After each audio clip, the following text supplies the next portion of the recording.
చేరికలపై Bharatiya Janata party దృష్టి పెట్టింది sir. ఇప్పటికే జలగం అలాగే సీతారాం నాయకులతో చర్చలు జరిగినట్టుగా సమాచారం సార్. నిన్న సీతారాం నాయక్తో కిషన్ రెడ్డి కూడా భేటీ అయ్యారు, పార్టీలోకి ఆహ్వానించారట మనకున్న సమాచారం అది. సో ఇప్పటికే చాలామంది రాములు, బీబీ పాటిల్ బీజేపీలోకి వెళ్ళిపోతే వెంకటేష్ నేత కాంగ్రెస్లోకి వెళ్ళిపోయారు, బొంతు రామ్మోహన్ అలాగే ఆల్రెడీ కాంగ్రెస్లోకి వెళ్ళిపోయారు, తెల్ల వెంకట్రావు అధికార కార్యక్రమాలకు దూరంగా ఉంటున్నారు, మల్లారెడ్డి ఇప్పటికైతే పార్టీ వీడనని చెప్తున్నారు. మరి ఏం జరిగే అవకాశం ఉందో తెలియదు. ఎన్నికలకు ముందే బీఆర్ఎస్ పరిస్థితి ఇలా ఉంటే లోక్సభ ఎన్నికల్లో ఒకవేళ సరైన అంతగా ప్రభావం చూపకపోతే ఆ పార్టీ పరిస్థితి ఏంటి లోక్సభ ఎన్నికల తర్వాత? అంటే బీజేపీ ఇప్పుడు కొత్తగా చేరికల మీద దృష్టి పెట్టింది ఏం లేదు రవిశంకర్. మొదటి నుంచి కూడా బీజేపీ ఆ తెలంగాణలో పెరిగేది చేరికలతోంది. ఇది భారతీయ జనతా పార్టీ కన్నా చేరికల జనతా పార్టీ.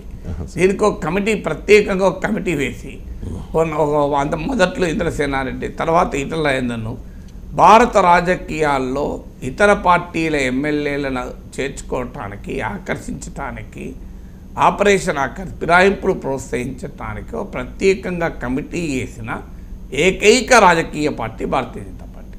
మనకు రాజ్యాంగంలో ఫిరాయింపుల నిరోధక చట్టం ఉంది, భారతీయ జనతా పార్టీలో ఫిరాయింపుల ప్రోత్సాహక కమిటీ ఉంది.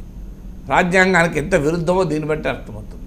రాజ్యాంగము ఫిరాయింపు నిరోధక చట్టం ఉంటే 10th షెడ్యూల్ ఆఫ్ ద కాన్స్టిట్యూషన్లో బీజేపీ ఫిరాయింపు ప్రోత్సాహక కమిటీ, ముందు ఇంద్రసేనారెడ్డి తర్వాత ఈటల రాజేందర్ నాయకత్వంలో, అంటే రాజ్యాంగాన్ని భ్రష్టు పట్టించడానికి మేము కమిటీలు వేసుకుంటాం అనే స్థాయికి రాజకీయ పార్టీలు వెళ్ళిపోయాయి. ఇది మొదటిది.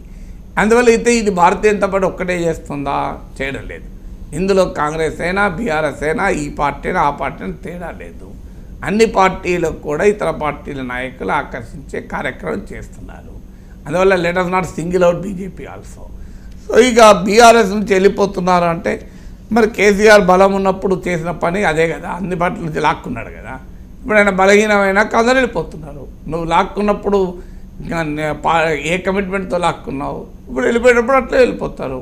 నీ కేసీఆర్ తన అవసరాల కొరకు ఇతర పార్టీలు లాక్కుంటే ఇప్పుడు వాళ్ళ అవసరాల కొరకు వాళ్ళకి వెళ్తున్నారు. ఇప్పుడు సీతారాం నాయక్ ఎందుకు వెళ్తున్నాడు?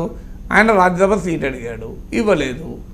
మహబూబాబాద్లో ఎంపీ రాజ్యసభ సీట్ ఎవరికి ఇచ్చారు? నిధులు సమకూర్చగలిగే గ్రానైట్ వ్యాపారి అయినట్టు వద్దిరాజు రవిచంద్రకి ఇచ్చారు. బాగా డబ్బులున్న బండి పార్థసారథి రెడ్డికి ఇచ్చారు. సో సీతారాం నాయక్ ఏమి ఇస్తాడు? 50 కోట్లు ఇవ్వగలుగుతారా? పార్టీకి 100 కోట్లు ఇవ్వగలుగుతారా? ఆయన ఒక రిటైర్డ్ ప్రొఫెసరు. సో అందువల్ల సీతారాం నాయక్ ఇచ్చే ఫాయిదా ఏముంటుంది బీఆర్ఎస్కు? సో అందువల్ల ఆయనకి ఇవ్వలేదు. రాజకీయాల్లో మనం చూస్తున్న వ్యవహారమే కదా. రాజ్యసభ సీట్లు కూడా పెద్ద పెద్ద పారిశ్రామికవేత్తలకు, వ్యాపారవేత్తలకు ఇచ్చుకునేటువంటి పని కాంగ్రెస్ పార్టీ చేయలేదు. అది పార్టీ కార్యకర్తలకు ఇచ్చుకున్నారు. అది ఒక రకంగా మంచిదే, పార్టీ కార్యకర్తలకు ఇచ్చారు. రియల్గా అయితే రాజ్యసభ అనేది పెద్దల సభ కనుక చాలా అవగాహన ఉన్నటువంటి సీనియర్ రాజకీయవేత్తలు పంపే సభ. కానీ అది అల్టిమేట్గా ఏమవుతుందంటే పొలిటికల్ రీహాబిలిటేషన్ సెంటర్ అయిపోయింది. ఇప్పుడైతే మనీ రిసోర్సెస్ వారు ఉన్న వారిని లోక్సభకు గెలిపించలేరు కనుక రాజ్యసభ పంపించి వారి సహకారాన్ని తీసుకోవడం ఇది ఒక అలవాటుగా మారిపోయింది. సో సీతారాం నాయక్ రాలేదు. పోనీ ఆయన మహబూబాబాద్ నుంచి ఎంపీగా పెడతారేమో అనుకున్నారు, పెట్టలేదు. ఆయన సిట్టింగ్ మెంబర్ అయిన కవితకు ఇచ్చారు. దాంతో ఇప్పుడు సీతారాం నాయక్ ఆటోమేటిక్గా పార్టీకి వెళ్ళారు. బీజేపీకి ఏంది? చాలా చోట్ల అభ్యర్థులు లేరు. బీజేపీకి ఉన్న ప్రత్యేక పరిస్థితి ఏంటంటే ఓట్లు ఉన్నాయి కానీ అభ్యర్థులు లేరు. సో ఎమ్మెల్యేల అభ్యర్థులే లేక 110 సీట్లలో 100 మంది బయటలో పెట్టారు. ఇప్పుడు కూడా బీజేపీ పరిస్థితి ఏంటి? అభ్యర్థులు లేరు. అభ్యర్థులు ఉన్న చోట ప్రకటించారు. సికింద్రాబాద్లో కిషన్ రెడ్డి, నిజామాబాద్లో అరవింద్, కరీంనగర్లో బండి సంజయ్ వీళ్ళ ప్రకటించేశారు.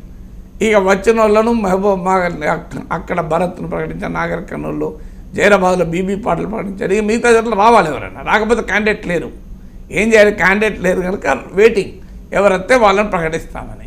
బహుశా నా అంచనా ఆ క్రమంలోనే బీఆర్ఎస్ నేతల కొరకు గాలం. ఇక మీరు అడిగిన క్వశ్చన్ తర్వాత ఏం జరుగుతుంది? బీఆర్ఎస్కు అర్థం కాని అంశం ఏంటంటే వారు ఇప్పటికీ కాంగ్రెస్ పార్టీ పైన అటాక్ పెడుతున్నారు. కానీ బీఆర్ఎస్ను దెబ్బతీసేది భవిష్యత్తులో కాంగ్రెస్ కాదు, బీజేపీ ఎక్కువ దెబ్బతీస్తుంది.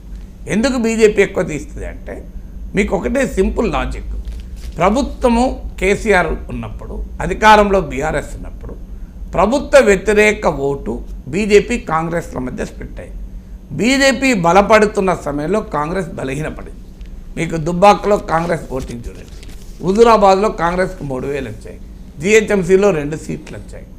అంటే బీజేపీ బలపడుతున్న కొద్దీ కాంగ్రెస్ బలహీనపడింది. కారణం ఏంటంటే ప్రభుత్వ వ్యతిరేక శిబిరంలో ఈ 2 పార్టీలు ఉన్నాయి, ప్రభుత్వంలో అధికారంలో బీఆర్ఎస్ ఉంది. ఆ తర్వాత బండి సంజయ్ని డ్రాప్ చేయడము, కవిత అరెస్ట్ వ్యవహారము, దీంతో బీఆర్ఎస్ను ఎదుర్కొనేది బీజేపీలో నిజాయితీ లేదు అన్న భావన ఎప్పుడైతే కలిగిందో కాంగ్రెస్ బలపడడం మొదలైంది, బీజేపీ బలహీనపడడం మొదలైంది. అంటే ప్రభుత్వ వ్యతిరేక శిబిరంలో ఒక పార్టీ బలపడుతుంటే ఇంకో పార్టీ బలహీనపడుతుంది. ఇది మనకు తెలంగాణలో చూసాం మనం. ఇప్పుడు కూడా జరగబోయేది. ప్రభుత్వంలో ఎవరున్నారు? కాంగ్రెస్ ఉంది. కాంగ్రెస్ పార్టీ పట్ల ఈ 60 రోజుల్లోనే వ్యతిరేకత వచ్చే అవకాశం లేదు. అందువల్ల కాంగ్రెస్ ప్రభుత్వ వ్యతిరేక శిబిరంలో ఎవరున్నారు? బీజేపీ ఉంది, బీఆర్ఎస్ ఉంది. బీజేపీ పెరిగితే ఆటోమేటిక్గా బీఆర్ఎస్ తగ్గుతుంది. మీరు చూస్తుండండి, 2024 లోక్సభ ఎన్నికల తర్వాత, కౌంటింగ్ తర్వాత మళ్ళీ మనమే విశ్లేషించుకుంటాం ఈ ఓటింగ్ ప్యాటర్న్ జరిగిందా లేదా అని. బీజేపీ పెరుగుతున్న నియోజకవర్గాల్లో బీఆర్ఎస్ భారీగా దెబ్బతింటుంది, మామూలుగా దెబ్బతిన్నదు. మీరు బీజేపీ బలం 2 రెట్లు పెరిగితే బీఆర్ఎస్ బలం సగానికి సగం పడిపోతుంది. చూస్తుండండి ఎందుకు పడిపోతుంది? ప్రభుత్వ వ్యతిరేక ఓటు. ఇప్పుడు నల్గొండ, భువనగిరి ఉదాహరణ తీసుకుందాం. ఇక్కడ ఏంటి? కాంగ్రెస్ పార్టీ అధికారంలో ఉంది రాష్ట్రంలో, ఆ జిల్లాలో కూడా బలంగా ఉంది. ఎందుకంటే ఆ జిల్లాలో 2 ఎంపీ సీట్లు గతంలో 2019లోనే కాంగ్రెస్ గెలుచుకుంది. అక్కడ ఏం జరుగుతుంది? ఇప్పుడు బీజేపీ పెరిగింది అనుకో, అక్కడ at the cost of Congress పెరిగే స్కోప్ లేదు. ఎందుకంటే కాంగ్రెస్ రాష్ట్రంలో అధికారంలో ఉంది. మరీ ముఖ్యంగా 2 జిల్లా కాన్స్టిట్యున్సీలో కాంగ్రెస్ సిట్టింగ్ సీట్లు కాంగ్రెస్ బలంగా ఉంది. సో బీజేపీ పెరిగితే ఎవరి ద్వారా పెరగాలి? అఫ్కోర్స్ కాంగ్రెస్ తగ్గితే 1-2% తగ్గితే తగ్గచ్చు, తగ్గకపోవచ్చు కూడా. ఇక అనివార్యంగా బీఆర్ఎస్ ఓటింగ్ లాక్కుంటుంది. అందువల్ల మీకు బీజేపీ బలమైన నియోజకవర్గాల్లో బీఆర్ఎస్ బలం సగం కాబోతుంది. మీరు చూస్తుండండి, బీఆర్ఎస్ బలం సగానికి సగం తగ్గుతుంది. అందుకే వెళ్ళిపోతున్నారు, వట్టిగా పోవడం లేదు వీళ్ళంతా. ఎందుకంటే మనకన్నా రాజకీయ నాయకులకు వాసన ముందే వస్తుంది, మనకు లేటుగా వస్తుంది కొద్దిగా. రాజకీయ నాయకులకి ఏంటంటే వాళ్ళ ఇయర్స్ అండ్ ఐస్ గ్రౌండ్కి ఉంటాయి. అందువల్ల నాగేశ్వర్ కన్నా రవిశంకర్ కన్నా వాళ్ళ ముందు వెళ్తుంది విషయం. వాళ్ళకి అర్థమయ్యేదానికి వెళ్ళిపోతుంది. లేకపోతే ఎందుకు వెళ్ళిపోతారు? బీబీ పాటిల్ టికెట్ రాకి వెళ్ళిపోయాడు, ఇప్పుడు సీతారాం నాయక్ కన్నా టికెట్ రాకి వెళ్ళిపోయాడు. బీబీ పాటిల్కి టికెట్ రాకి వెళ్ళిపోలే, రాములు కొడుకు టికెట్ రాకి వెళ్ళిపోలే. వాళ్ళ టికెట్లు ఇవ్వడానికి బీఆర్ఎస్ రెడీగా ఉంది, అయినా వెళ్ళిపోయారు కదా. ఎందుకు వెళ్ళిపోయారంటే they are ears and eyes గ్రౌండ్కి పెట్టుకున్నారు కనుక. నిన్న మన వచ్చింది గుత్తా సుఖేందర్ రెడ్డి కొడుకు గుత్తా అమిత్ రెడ్డి పోటీకి దూరం అని నిన్న పత్రికలో వచ్చింది. నేను ఆయన పోటీ చేయనంటున్నాడు అని. మల్లారెడ్డి మీకు రంజిత్ రెడ్డి పోటీ చేయనంటున్నాడు అని. మల్లారెడ్డి చేస్తాను రెడీగా ఉన్నాడు. సో అందువల్ల ఇక్కడ క్లియర్గా అర్థమవుతుంది ఏంటి, బీజేపీ పెరుగుతున్న కొద్దీ బీఆర్ఎస్ దెబ్బతింటుంది. సేమ్ మీకు ఎలక్షన్ల ముందు బీజేపీ కాంగ్రెస్ల మధ్య ఎలా ఓటు బదిలీ అటు ఇటు మారిందో ఇప్పుడు బీజేపీ బీఆర్ఎస్ల మధ్య జరుగుతుంది. ఇప్పుడు ఈ లోక్సభ ఎన్నికలకు బీజేపీ పెరుగుతోంది. ఎందుకు పెరుగుతోంది? ఆడ నరేంద్ర మోడీ నాయకత్వం, మోడీ ప్రభావము, హిందుత్వ ప్రభావము, ఇవన్నీ వెరసి మీకు క్లియర్గా బీజేపీకి పార్లమెంట్ ఎన్నికల్లో వాళ్ళు మిషన్ 400 పెట్టుకున్నారు. సో బీజేపీకి ప్రత్యర్థి శిబిరమేమో ఎవరికి వారే ఏమన్నా తీరే ఉన్నారు. ఇవాళ ఇండియా కూటమి మోడీని ఓడించగలుగుతున్న విశ్వాసం కల్పించే పరిస్థితిలో లేదు. నరేంద్ర మోడీకి ప్రత్యామ్నాయం రాహుల్ గాంధీ అంటే భారత ప్రజలు ఇవాళ జైగొట్టే పరిస్థితిలో లేరు. ఇది రియాలిటీ కదా, మనకు వాస్తవం కనబడుతుంది కదా.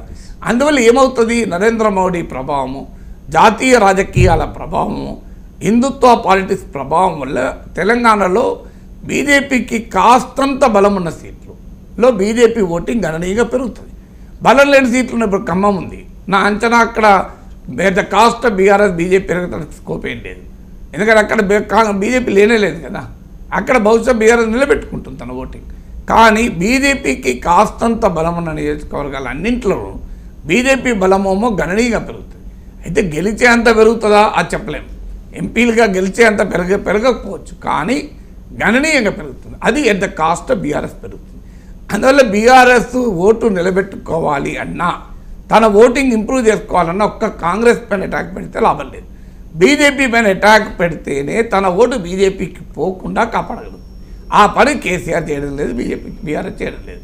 మీరు దుబ్బాక, హుజురాబాద్, జిహెచ్ఎంసీ సమయంలో బీజేపీ పైన, మోడీ ప్రభుత్వం పైన కేసీఆర్ ఎట్లా విరుచుకుపడ్డాడో ఇప్పుడు ఎవరైనా మాట్లాడుతారా? బీఆర్ఎస్ నాయకులు మోడీ మీద ఒక్క విమర్శన చేస్తానరా? ఎందుకు చేయడం లేదు. అది వాళ్ళు ఎట్ దేర్ ఓన్ పెరిల్ అంటారు ఇంగ్లీష్లో. అదే జరగబోతుంది చూడండి మీరు. బీజేపీ పట్ల ఎలాంటి వ్యతిరేకత ప్రదర్శించకపోతే బీఆర్ఎస్ ఓటర్ బీజేపీ వైపు ఎందుకు పోడు? కామన్ సెన్స్ చెప్తోంది కదా, పోతాడు కదా. సో జరగబోయేది అదే. మీకు కాంగ్రెస్ పార్టీ కూడా చేస్తుంది పొరపాటు. ఇంకా యాంటీ కేసీఆర్ బ్యాండ్ విడుతులను ఉన్నారు. Anti BJP, anti Modi band విడుతులోకి ఇప్పటికీ ఇంకా రేవంత్ రెడ్డి నాయకత్వంలో కాంగ్రెస్ పార్టీ రాలే. సో ఇది ఏం జరగబోతుంది దీని ప్రభావం అంటే ఖచ్చితంగా ఇది బీజేపీకి అడ్వాంటేజ్ అవుతుంది. ఎందుకంటే నైదర్ కాంగ్రెస్ మరి బీఆర్ఎస్ బీజేపీని ఎదుర్కొని పని చేయడం లేదు కదా తెలంగాణలో. చేయనప్పుడు ఆటోమేటిక్గా వాళ్ళిద్దరు కొట్టుకుంటారు కాంగ్రెస్ బీఆర్ఎస్ అని. జాలీ వెల్ బీజేపీ పెరుగుతుంది. బీజేపీ పెరిగితే అధికారంలో ఉన్న కాంగ్రెస్ కన్నా ప్రతిపక్షంలో ఉన్న బీఆర్ఎస్నే దెబ్బతీసి పెరుగుతుంది. ఇదే జరిగితే ఏమవుతుంది? పోస్ట్ పోల్ సినారియాలో బీఆర్ఎస్ ఒక బలీయమైన 14% ఓటింగ్ పార్లమెంట్ అసెంబ్లీ ఎన్నికలు వచ్చింది. 7% అసెంబ్లీ ఎన్నికలు వచ్చిన రోజే పార్లమెంట్ ఎన్నికల్లో 20% వచ్చింది బీజేపీకి. ఇప్పుడు 14% వచ్చినప్పుడు ఇంకెక్కువ వస్తారా రాదా? వచ్చిన తర్వాత ఇక నెక్స్ట్ ఫుట్బాల్ ఎవరితో ఆడతారు? వాళ్ళు బీఆర్ఎస్ లేకుండా చేసి కాంగ్రెస్తో ఆడతారు. ముందు ఫుట్బాల్ బీఆర్ఎస్తో ఆడతారు నాకౌట్ బేసిస్లో. నాకౌట్ రౌండ్లో బీఆర్ఎస్తో ఆడతారు. బీఆర్ఎస్ నాకౌట్ అయినాక కాంగ్రెస్తో ఆడతారు. మ్యాచ్లు ఇలాగే జరుగుతాయి కదా. నాకౌట్ రౌండ్లో ఒకతో ఆడతారు, తర్వాత ఫైనల్ రౌండ్లో ఇంకొకరితో ఆడతారు. సో అందువల్ల BRS should be ready for knockout match with BJP. కానీ బీఆర్ఎస్ రెడీ కాలేదు. ఇది బీఆర్ఎస్ ఎందుకు రెడీ కాలేదో వాళ్ళకే తెలియాలి, మరి కారణాలు ఏంటో. బట్ బీఆర్ఎస్లో ఉన్న ఈ అలసత్వం, మోడీ పట్ల బీజేపీని ఎదుర్కోవడం పట్ల వాళ్ళలో ఉన్న భయమా, అనుమానమా, అలసత్వమా, దానికి ఏదైనా ఉదాసీనత, you name it by anything, but that will cost BRS very heavily. అది మీరు లోక్సభ ఎన్నికల అనంతరం మళ్ళీ ఫిగర్ చూడండి, మీరు ఉండకపోతే చెప్పండి. Right sir. రాష్ట్ర ప్రయోజనాల కోసం కలిసి పని చేద్దాం అని చెప్పి భారతీయ జనతా